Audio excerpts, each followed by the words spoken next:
Morning everyone, family favourites ব্লগে তোমাকে অনেক অনেক স্বাগত জানাই। কেমন আছো তোমরা সবাই? আশা করি খুব ভালো আছো। আজকে উইকেন্ড, আজকে সপ্তাহের শেষ দিন, সানডে, রবিবার ছুটির দিন। কিন্তু গুড়িয়ার বাবার ডিউটি আছে, ও তো ডিউটি যাবে। ওর তো ওই হচ্ছে ছুটির দিন শুক্রবার। তো আজকে চলো দেখি দিনটাকে শুরু করা যাক রান্নাঘর থেকে। আজকে আমাদের ছাতু পুরি, ছাতু ভরা রুটি। এটা আমাদের রবিবারে হয় আলু ভরা, নাহলে ছাতু ভরা, এসব একটা কিছু না কিছু তো হবেই, নাহলে পরোটা।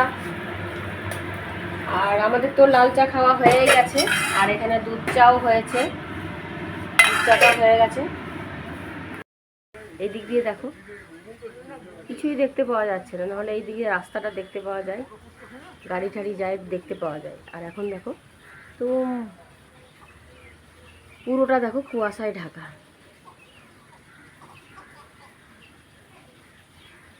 এইদিকেও দেখাই, দেখো সকালে তো আমাদের এই সামনের রাস্তাটাও দেখা যাচ্ছিল না, এমন অবস্থা, এত কুয়াশা ছিল।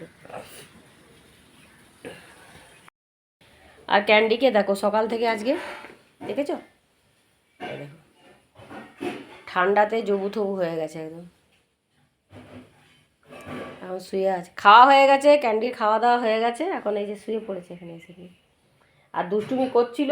এই দেখো এই পাপোশটা দেখছো, এটা পাততেই পাচ্ছি না। এই পাপোশটা এত সুন্দর পাপোশটা, দেখো এটা মেলা থেকে কিনেছিলাম, পাততে পারছি না, একদম পুরো ছিঁড়ে দিচ্ছে, একদম ছিঁড়ে শেষ করে দিচ্ছে। আর এটা দেখতে পাচ্ছ এই যে কি অবস্থা করেছে। এখন আমাকে আবার একটা টেবিল ক্লথ অর্ডার দিতে হবে। হ্যাঁ, এটা তো পুরো শেষ করে দিয়েছে। আর তোমরা তো জানো যে 29 তারিখে একটা ইভেন্ট আছে, মানে জন্মদিন। তো জন্মদিনটা কার তোমরা কি গেস করতে পারছো? তো যদি তোমরা গেস করতে পারছো তাহলে অবশ্যই কমেন্টে জানিও যে কার জন্মদিন হতে পারে। তো তোমাদেরকে দেখিয়েওছি যে অনলাইনে অর্ডার করেছে ওই ইয়েগুলো, বেলুন টেলুনগুলো। তো তোমরা কমেন্টে অবশ্যই জানিও কার জন্মদিন হতে পারে, ঠিক আছে? আর চলো তাহলে দেখি, অনেক কাজ আছে আজকে, রবিবার, বাজার টাজার এনেছে, মাছ মাংস সব এবারে বাছতে হবে, করতে হবে। দেখি চলো যাই, দিদিকে দেখি কি করছে, আর সব করি। এবারে রান্না বাড়া এখনও শুরু হয়নি, তবে রান্না বাড়া এবারে শুরু হবে। প্রতিমাও মনে হয় চলে আসবে, কারণ প্রতিমা এখন চলে আসছে, একটা বাড়ি ওর নেই, তো তাড়াতাড়ি একটু আসছে। তো চলো কাজকর্মগুলো সারা যাক। ক্যান্ডি এখন এই যে ছাতে এসেছে, এই যে এখন আদর খাচ্ছে ক্যান্ডি। এখন এই ছুটাছুটি দৌড়াদৌড়ি করছিল, ছাতে আসলে আনি না, কেন কি পাতা ফুল সব খেয়ে নেয়, সেই জন্য আনতে চায় না, কিন্তু একদম থাকবে না ঘরে। এই আমি এখন একটু স্নান টান করে ছাতে এলাম, আর ওই যে ও চলে এসছে। এখন দেখো রোদ, দেখো কি হলো বল, কি করি বল, কি করতে চাস? নিচে যেতে চাস আমার সাথে? নিচে যাবি? যাবে নিচে যাবে? চলো চলো নিচে যাবো, চলো চলো চলো নিচে যাবো, চলো। আজকে হয়েছে এই যে চিকেন হয়েছে, এইটা হচ্ছে তোমার কি বলে যেন, ধনিয়া চিকেন, মানে ধনে পাতাটাকে বেটে এই চিকেনটা করা হয়েছে। আসলে আমার কিছুই ভিডিওগুলো করা হয়নি, সকালে মাছ মাংস এগুলো কিচ্ছু আজকে আর করা হয়নি, আজকে এত তাড়া ছিল যে করা হয়নি। তো রান্না অলমোস্ট হয়ে গেছে, কালকে কিছু কেমন তরকারি আছে, তো হয়ে যাবে। সানডেতে কি বলো তো, মানে বেশি ঝামেলা থাকে না, কারণ চিকেন হোক মাটন হোক কিছু হলে আর কিছু লাগে না, একটা কিছু ভাতে টাতে দিয়ে দিই। তো আজকে দেখলাম যে এটা কালকের অনেকটা পোস্ত আছে, পনিরও আছে, তো সেই জন্য আর কিছু করলাম না, তো এটাতেই হয়ে গেল। আর সবারই ব্রেকফাস্ট টেকফাস্ট সব হয়ে গেছে, ভাতটাও 1 ফুট হয়ে গেছে, ভাতটা বন্ধ করে দিলাম। আর আজকে আসলে এত মানে ঠান্ডা বলতে কি, কুয়াশা যত মানে কুয়াশা হবে তত দেখবে ঠান্ডাটা দেখবে বাড়বে, আর বেলা করে রোদটাও উঠবে। তো এতক্ষণে রোদ উঠেছে, সেই ছাদে একটু গেছিলাম চুলটুলগুলো একটু শুকোতে, আর চলে এলাম। চলো তাহলে বাকি কাজকর্মগুলো তো সেরে নি। তাহলে দেখি আসলে কি বলো তো, আমার আসলে ঘরটা এত অগোছাল হয়ে রয়েছে না, এই যে দেখতেই পাচ্ছ আমার ঘরের দেখো অবস্থা, ঠিক আছে? আর এই আসলে কি বলতো, ক্যান্ডির জন্য না ঘর একদমই গোছাতে আমি পারছি না। আর এই তো তোমাদেরকে বারবার করে এটাতে দেখাই, আমি আমার নিজেরই কান্না পায় দেখি। আর ঘরের অবস্থা দেখতে পাচ্ছ, এইরকম অবস্থা রয়েছে, দেখো কুশন টুশন কিচ্ছু সাজিয়ে আমি রাখতে পারছি না, এখন এমন অবস্থা, সব ছিঁড়ে দিচ্ছে টেনে টেনে। দেখো পর্দার এটা কেমন ছিঁড়ে দিয়েছে, দেখেছো? এই দেখো এই দেখো এই ফিতেগুলো, এই পর্দাটাতে লাগানো ছিল, দুটো পর্দা দুটো ফিতেই ছিঁড়ে দিয়েছে। আর এই যে এই করছে সারাক্ষণ, দেখতে পাচ্ছ তো, দেখো সারাক্ষণ এই করছে, একটুকু বাইরে যাওয়ার উপায় নেই, বাইরে গেলেই ঝপাং করে ও চলে যাচ্ছে। তো এই হচ্ছে ব্যাপার। আর ঘর দুয়ার কি গোছাবো বলো, টেবিলটা দেখো অবস্থা। এই ওষুধগুলো দেখো, আমি তোমাদেরকে দেখাই একটু, দেখতে পেয়েছো এই ওষুধগুলো দেখতে পাচ্ছ, এগুলো সব ক্যান্ডির, এগুলো কিন্তু আমাদের একটাও নয়, সব এগুলো ক্যান্ডির। দেখো আমাদেরও তো এত ওষুধপত্র নেই যত ওর, দেখো দেখেছো, দেখো। তো এখন কি করব এখন, তবে হ্যাঁ আমি তো বলেছি একটা ইভেন্ট আছে 29 তারিখে, তো সেই জন্য এখন এগুলো সব একটু গোছাগুছি করতে হবে। দেখি আবার একটা টেবিল ক্লথ কিনতে হবে, কারণ এই টেবিল ক্লথটা একবারেই দেখো ছিঁড়ে ফদরা হয়ে গেছে, একদম ফদরা করে দিয়েছে ক্যান্ডি। এই যে দেখছে আবার, দেখেছো দেখো, আমি বলছি তো ওর নামে এখন নালিশ হচ্ছে, ওই জন্য ও দেখো দেখছে যে ওর নামে নালিশ হচ্ছে। কি কে করেছে আবার, এটাও দেখো, এটাও দেখেছো, এটা এটা কিছু করতো না, আবার দেখো দেখতে পাচ্ছ তো, দেখো নতুন দুটো একসাথে অর্ডার দিয়ে নেওয়া হয়েছিল, দেখো নতুন, দেখেছো কি করেছে দেখো। এই দেখো দেখো আবার দেখো, দেখিয়ে দিলাম তো, ওটাকে টেনে আবার ছিঁড়ে দিচ্ছে। পাপ, খালি দুষ্টুমি। ও আচ্ছা, আমি এটা নিয়ে নিচ্ছি তাহলে, ফিতেটা এটা নিয়ে নিচ্ছি, এটা এটা তোমার নিজের খেলনাগুলো এখন ভালো লাগছে না, না এখন এই সব যত তোমার এই সব নিয়ে খেলনা, এগুলো হচ্ছে তোমার খেলনা, না এগুলো, এগুলো তোমার খেলনা, এগুলো এগুলো তোমার হচ্ছে খেলনা, তাই তো? তাই তো? এখন নিজের এই যে পান্ডাটা আছে, কত সুন্দর সুন্দর খেলনা, হাড্ডিটা পড়ে আছে নিচে, এগুলো নিয়ে খেলনা নয়, এগুলো এগুলো নিয়ে কী করবি বল? আর তোর কাঁধে চাপবে বলছে, দেখ এই কাঁধে চেপে যাবে ক্যান্ডিল, আমার ক্যান্ডি চুনের কাঁধে চাপবে বলে, এই তো কাঁধে চেপেছে, কি সুন্দর পান্ডাটা, এই তো পান্ডাটা কাঁধে চেপেছে, আমি যখন কোয়ার্টারে ছিলাম, মানে টাউনশিপে যখন থাকতাম, ওখানে 5 বছর তো ওখানে কাটিয়েছি, তখন রিয়াও খুব ছোট, আর গুড়িয়ার তখন, গুড়িয়া তো ওখানেই জন্ম হয়েছে। তো ওই ওই মানে আমার কি বলতো, আমার হচ্ছে ঘর দুয়ার প্রচণ্ড গোছানো থাকে, মানে আমি একদম এদিক ওদিক মানে এলোমেলো ঘর আমি দেখতেই পারি না, বিছানা টান টান করে পাতা থাকবে, ঘর দুয়ার সুন্দর করে গোছানো থাকবে, আমার খুব ভালো লাগে সেটা। কিন্তু এখন কি হয়েছে বলো তো, এই দিকে দেখতে পাচ্ছ, এই যে শোকেসটা দেখছো, এখন এই বুটিকটা হওয়ার পরে এটা এখন এটা তো কোনো, এটাতে কোনো শোপিস নেই, শোপিস আমি রাখতে পারছি না, কারণ শাড়ি ঠাড়িগুলো কোথায় রাখবো। তো এটা এখন পুরো শাড়ি ঠাড়িতেই ভর্তি হয়ে গেছে। আর বারান্দাটা তো দেখেইছো, ওটা তো দুটো আলমারি, 3টে আলমারি রয়েছে, শাড়ি কুর্তি সব কিছু আছে। তো এখন সাজাতে কিছু পাচ্ছি না। আর টিভিটার যে দেখো, এই যে দেখো টিভি টেবিলটার এর নিচে কতটুকু না জায়গা, তাও দেখো এই যে ক্যান্ডির খেলনাগুলো অর্ডার দেওয়া হয়েছিল, এগুলো দিই না আসলে, কি বলো তো, এগুলো টেনে সব ছিঁড়ে দেবে, তুলো বার করে তুলো খেয়ে নেবে, তো সেই জন্য এগুলো না আর দিই না, 2-1টা খেলনায় যা দিই। তো এখানেও আমি যে সাজাবো, এখানেও যে রাখবো, সেও মানে কত আর সাজাবো, সাজানো হচ্ছে না, সব জিনিসপত্র আমি রেখে দিয়েছি, ভালো ভালো শোপিস যেগুলো ছিল সেগুলো সব আলমারির ভেতরে ঢুকিয়ে রেখে দিয়েছি। কী করবো, সাজাতে আর পারছি না। আর ঘর দুয়ার প্রচণ্ড এলোমেলো, এই পরিষ্কার করছি, এই ক্যান্ডি সব নোংরা করে দিচ্ছে, সব টেনে টুনে সব নামিয়ে দিচ্ছে, ফেলে দিচ্ছে। এইখানটারও দেখো অবস্থা, দেখো আমার নিজেরই খুব খারাপ লাগে, কি মানে কি করব, কিভাবে যে গোছাবো, আর জায়গা নেই। আলমারি পুরো প্যাকড আপ, এই আলমারি পুরো প্যাকড আপ, মানে আমার আর ওই ঘরে যে আলমারি আছে সেটাও পুরো একদম প্যাকড আপ। তো আমার এখন একটা আলমারি নেওয়ার খুব ইচ্ছে, হ্যাঁ, এবারে কোথায় রাখবো সেটা নিয়েও একটা ব্যাপার হচ্ছে। কি বলো তো, এখন যত ধরো বছর ধরো, এক একটা বছর যাচ্ছে আর জিনিস বাড়ছে, কমছে তো না, যে জামা কাপড় যে কমছে তা তো নয়, এবার বেড়েই যাচ্ছে ধরো। তো আলমারি এখন এইটাতে, এই যে কাঠের আলমারিটা, সেটাতে আমার আর গুড়িয়ার মোটামুটি থাকে, তাও সে শাড়ি ফাড়িগুলো আমি ভালো করে রাখতেই পারছি না, একদম মানে দুমড়ে মুচড়ে কীরকম হয়ে যাচ্ছে, পাট নষ্ট হয়ে যাচ্ছে, হ্যাঁ খুবই খারাপ লাগে আমার সত্যি। আমি এইভাবে জিনিসপত্র অগোছাল রাখি না, আর পাচ্ছিও না এখন, এমন অবস্থা যে এখন সময় পাচ্ছি না, যদি একটু সারাদিন ক্যান্ডির পেছনে ছোটাছুটি করতে হয়, এই করছে সেই করছে, সব সময় দেখতে হয় ওকে। তো সেই জন্য পাচ্ছিও না, যে সময়ও পাচ্ছি না যে করি, আর যেটুকুন সময় পাচ্ছি মনে হচ্ছে একটু বসি।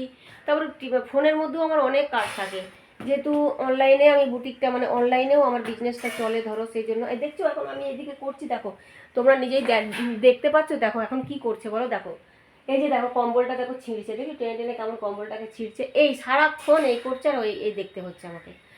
আর বুটিকটার জন্য এখন আমি সত্যি সময়ই দিতে পারছি না, ক্যান্ডি আসার পর থেকে আমি বিজনেসটাও সেভাবে দেখতে পাচ্ছি না। অনলাইনে আমি আগে লাইভ টাইভ করেছি, তোমাদের সাথে শেয়ারও আমি করেছি, তো কিছুই করতে পারছি না এখন, মানে যে অনলাইনে যে পোস্ট করি আমি, রিল বানাই, পোস্ট করি, এগুলো যে আমার পেজ আছে, আমার টি ক্রিয়েশন বলে পেজ আছে ফেসবুকে, তো সেখানেও আমি এখন লাইভ একদম করতে পারছি না। লাইভ করা তো বন্ধই হয়ে গেছে, একদমই মানে হচ্ছে না, কারণ ক্যান্ডিকে নিয়ে আমি এখন লাইভ করতে বসলে শাড়ি ঠাড়ি টেনে আমার একাকার করে দেবে, সব নষ্ট করে দেবে। তো আমি সাহসই পাচ্ছি না যে লাইভ করব। আর সকাল দিকেই আমি করতাম, যেহেতু গুড়িয়া স্কুলে চলে যেত, তারপরে গুড়িয়ার বাবাও ডিউটি চলে যেত, সেই সময়টা আমি একটু সময় বার করে করতাম, কিন্তু এখন আর হচ্ছে না। এখন রান্নার দিদি আছে, তাও মানে কিচ্ছু করতে পারি মনে হচ্ছে এখনও অনেক, তাও মানে কত কাজ। হ্যাঁ, রান্না সকাল আমার তো অবশ্য মানে চিরটা কালই সকাল সকাল রান্না। আমার কখনোই বেলা করে আমি রান্না করতে পছন্দও করি না, করিও না। আমার বেলা, এই রবিবারটাই আমার বরঞ্চ খারাপ, মানে খুবই খারাপ লাগে আমার রবিবারটা আসলেই। আমার মনে হয় যে না বাবা কাজ কত কাজ পড়ে আছে, হ্যাঁ এই 12টা পর্যন্ত রান্না করতে হবে, হ্যাঁ একটু সময় পাবো না, এরকম মনে হয় যেন রবিবারটা আসলে। তো যাই হোক, এই ক্যান্ডি টানিস না বাবা। তো এই হচ্ছে ব্যাপার, এখন বিজনেসটাও আমি সেভাবে দেখতেই পাচ্ছি না। হ্যাঁ, যা ওই এক্সিবিশনগুলো করি বাস, এটাই। এই দেখো, তোমরা দেখো, এখন টানবে ওগুলোকে নিয়ে, সব ফেলে দেবে হুড়মুড়িয়ে। এই হচ্ছে ওর কাজ, সারা দিন এই করছে, সারা দিন হেই হেই, এই সব পড়ে যাবে, সব পড়ে যাবে, করিস না, খুব কষ্টে রাখা আছে এগুলো। ক্যান্ডি আমি কিন্তু খুব মারবো, বকবো, দেখ কুশনটাকে বা সিলিন্ডারটাকে আমি নিয়ে আসছি, দাঁড়া, সিলিন্ডারে খুব ভয় পায়। কালকে ওই যে সিলিন্ডারে, দাঁড়া আমি নিয়ে আসছি সিলিন্ডারটাকে, দেখ নিয়ে আসবো সিলিন্ডারটা নিয়ে আসবো। যা যা যা পড়ে গেল, যা দেখো ওর ভয়, দেখো, দেখেছো, দেখো আনবো সিলিন্ডারটা, আনবো কি, এই সিলিন্ডারে খুব ভয় পায়। ওই সিলিন্ডারের ছেলেটা কালকে এসেছে, আর ভয়েতে মানে এই ঘরটাতে ঢুকছিল না এমন অবস্থা। দাঁড়া, তোকে সিলিন্ডারটা নিয়ে আসছি তোর কাছে, দাঁড়া নিয়ে আসবো। তুমি খুব দুষ্টু হয়েছো।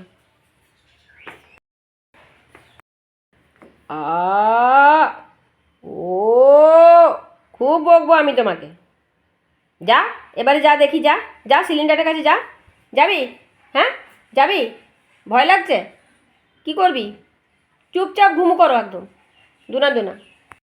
তো সেটাই বলছি, রান্না বাড়া ছাড়াও অনেক কাজ থাকে যেগুলো ধরো করতে হয়, তো এই কাজগুলো যেন করতে পারছি না, আর এনার্জিও পাচ্ছি না, সারাক্ষণ চিৎকার করতে করতে এমন মানে হয়েছে অবস্থা যে আর করতে ইচ্ছেও করে না কিছু, তবে করতে হবে এসব।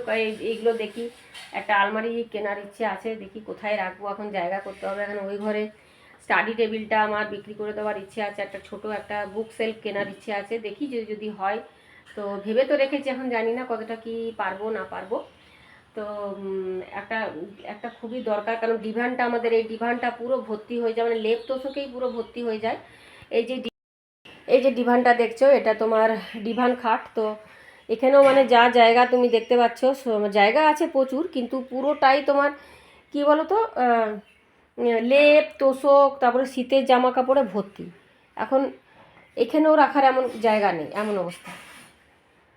তো এই কাঠের আলমারিটা কি বলো তো, জায়গা খুব কম, মানে শাড়ি ঝোলাবারও সেরকম জায়গা নেই। দেখো আমি খুলে দেখাচ্ছি, এগুলোকে দেখো, এগুলোকে হ্যাং করে রেখেছি শাড়িগুলোকে, কিন্তু দেখো দুমড়ে মুচড়ে কি। আর আমার শুধু শাড়ি নেই এখানে, দেখো হেয়ার স্ট্রেটনার থেকে নিয়ে তোমার সব কিছু এখানের মধ্যে আছে, তারপরে পুরনো ল্যাপটপ একটা আছে, সেটা আছে। দেখো এইভাবে দেখো শাড়িগুলো কিভাবে রাখা আছে। তো একটু ভালো করে যে একটু ভাঁজ করে রাখবো, সেটাও দেখো করা যাচ্ছে না, এমন অবস্থা, পুরো ভর্তি হয়ে গেছে। এটা তো পুরো ভর্তি হয়েই গেছে। আবার এই কাঠের আলমারিটাও যা অবস্থা, এটাও তো মানে তোমাদেরকে দেখানোর মতন নয়, এমন অবস্থা। গুড়িয়ার দেখো এখানে এই সাইডটাতে যেমন কি গুড়িয়ার জামা কাপড়, তো গুড়িয়ার জামা কাপড়গুলোর অবস্থাটা দেখো। এগুলো এখন একটা দিন আমার পুরো এখন লাগবে, এখন এটা সময় লাগবে এগুলো করতে, গোছাতে, এগুলো অনেকটা সময় লাগবে। এখানে যেমন ব্লাউজগুলো রাখা আছে, নিচে জিন্সের প্যান্ট এসবগুলো আছে। তো দেখতেই পাচ্ছ, তো একদম প্যাক টাপ হয়ে গেছে, মানে আর মানে কোনো জিনিস ধরবে না এমন অবস্থা। ওই ঘরে যে পুরোনো আলমারিটা আছে, স্টিলের আলমারিটা, সেটাও রিয়ার আর ওর বাবার জামা কাপড়ে ভর্তি। তো এইসব এখন এই অবস্থা। চলো, একদম 11টা বেজে গেল, ডট 11টা বাজে। আমি এখন একটু দেখি কি টুকটাক এদিকের ওদিকের কাজগুলো সব সারি, সেরে তারপরে আবার ভাতে জাল দেব, ক্যান্ডির খাবার সময় হয়ে যাবে। হ্যাঁ, তো চলো তাহলে, চলো অন্য কাজগুলো সারা যাক। এখন 1:05-10 বাজে। তো আমি রিয়াকে এই যে লাঞ্চটা দিয়ে দিলাম। আজকে হয়েছে ধনিয়া চিকেন, তো ওই চিকেন আর এই কালকের পোস্ত ছিল, চলো ভাতটা দিয়ে দিই। চলো তাহলে এবারে নিচে যাওয়া যাক, কাপড়গুলো নিয়ে এবারে নিচে যাচ্ছি, নিচে নিয়ে গিয়ে এবারে গুছিয়ে নেবো, গুছিয়ে একটুখানি রেস্ট নেবো। আর এই যে আজকে এটা হবে বেগুন পোড়া। বেগুনটা দেখো গতর, দেখো ভারী গো বেগুনটা, এত বেগুনটা ভারীও আছে। তো দেখো এইটা এখন পোড়ানো হবে, এর সাথে এই যে রসুনগুলো ছাড়িয়ে আর এর মধ্যে ঢুকিয়ে দেব, এই ফাঁকটার মধ্যে ঢুকিয়ে দেওয়া হবে। এই যে আমি এখন হসপিটাল থেকে আসছি, মানে গুড়িয়ার বাবাকে নিয়ে গেছিলাম। আসলে আজকে একটা মানে ঘটনা নয়, মানে জাস্ট মানে বসে নিয়ে টিভি দেখছিল, আর চিড়ে ভাজা হয়েছিল, তোমাদেরকে দেখালাম, চিড়ে ভাজা খাচ্ছিল। হঠাৎ করেই মানে নাক দিয়ে মানে রক্ত পড়তে শুরু করে, মানে খোঁচা টোচাও লাগেনি, বলছে কিছুই মানে হয়নি, খোঁচা টোচাও লাগেনি, কিছু না, হঠাৎ করে মানে রক্তটা মানে বন্ধই হচ্ছে না এমন অবস্থা। আবার বরফ টরফ দিয়ে এ করে মানে কোনো রকমে মানে চিপে চিপে রাখছি যে হ্যাঁ যদি বন্ধ হয়, কোনো রকমে বন্ধই হচ্ছে না, বন্ধই হচ্ছে না। দিয়ে তো মানে কি বলো, কিছু বুঝতে পারছি না যে হ্যাঁ কি করব কি না। তো আমাদের মেন হসপিটালে গেলাম। মেন হসপিটালে কার্ড, আমাদের তো মেন হসপিটালের কার্ড আছে, আমাদের ডিএসপি হসপিটাল যেটা। তো ওখানে এমার্জেন্সিতে আমরা গেলাম। আজকে তো এমনিতেই সানডে, আজকে তো আউটডোর খোলা থাকে না, ওপিডি আজকে থাকে না, তো সেই জন্য তো নিয়ে গেলাম। যেহেতু রক্ত বন্ধ হচ্ছে না, রিয়া একটা ওষুধ বলেও ছিল, তো আমরা না যাক, রাত্রি ভিতরে আবার যদি কোনো বাড়াবাড়ি কিছু হয় তখন আবার প্রবলেম হয়ে যাবে, তো আমি না তাহলে চলো করে টোটোয় করে নিয়ে গেলাম। ওকে আমি নিয়ে গেলাম, এই মাত্র আসছি, 8:05 বাজে। এখন নাকে ব্যান্ডেজ করে দিয়েছে, আর ইঞ্জেকশন দিয়ে টিটেনাস আর এমনি ইঞ্জেকশন দিয়ে যাতে ব্লিডিংটা আর না হয়, সেই জন্য ইঞ্জেকশন দিয়েছে 3টে, নাকি 3টে দিয়েছে তো? হ্যাঁ 3টে দিয়েছে না, 3টে ইঞ্জেকশন দিয়েছে। আর এমনি ওষুধ টষুধ কিছু দেয়নি। হ্যাঁ কালকে এমনি ইএনটিতে দেখাতে বলেছে, তো ইএনটিতে কালকে নিয়ে যাব। আর রেস্ট নিতে বলেছে, রেস্ট নেবে এখন। দেখি চাটাও খাওয়া হয়নি, আসলে চাটা আছে, দেখি চাটা খাই। আসলে প্রেশারটাও হাই আছে একটুখানি, ওর তো এমনিতেই প্রেশার হাই, হাই প্রচণ্ড হাই প্রেশার, তো সেই জন্য ওষুধও খায়, 2টো করে ওষুধ খায়। আর তো এটাই হচ্ছে ব্যাপার, এখন হাই প্রেশার থাকলে আর একটু এমনিতেই মানে একটুকুতেই দেখছি খুব মানে হাই টেম্পার আর কি, মানে চিৎকার চেঁচামেচিটা একটু বেশি করে তো এখন, তো সেই জন্য এখন এগুলো এখন চলবে না করা। যাই হোক, তো চলো কালকে ইএনটিতে নিয়ে যাব, দেখি কি বলে ইএনটিতে। তো আজকের ব্লগটা আমি এখানেই এন্ড করে দিচ্ছি। আর আজকের ব্লগটা যদি তোমাদের ভালো লেগে থাকে অবশ্যই কিন্তু ডু লাইক সাবস্ক্রাইব। আর আবার দেখা হবে নেক্সট ব্লগে। তোমরা খুব ভালো থেকো, সুস্থ থেকো, ততক্ষণের জন্য বাই।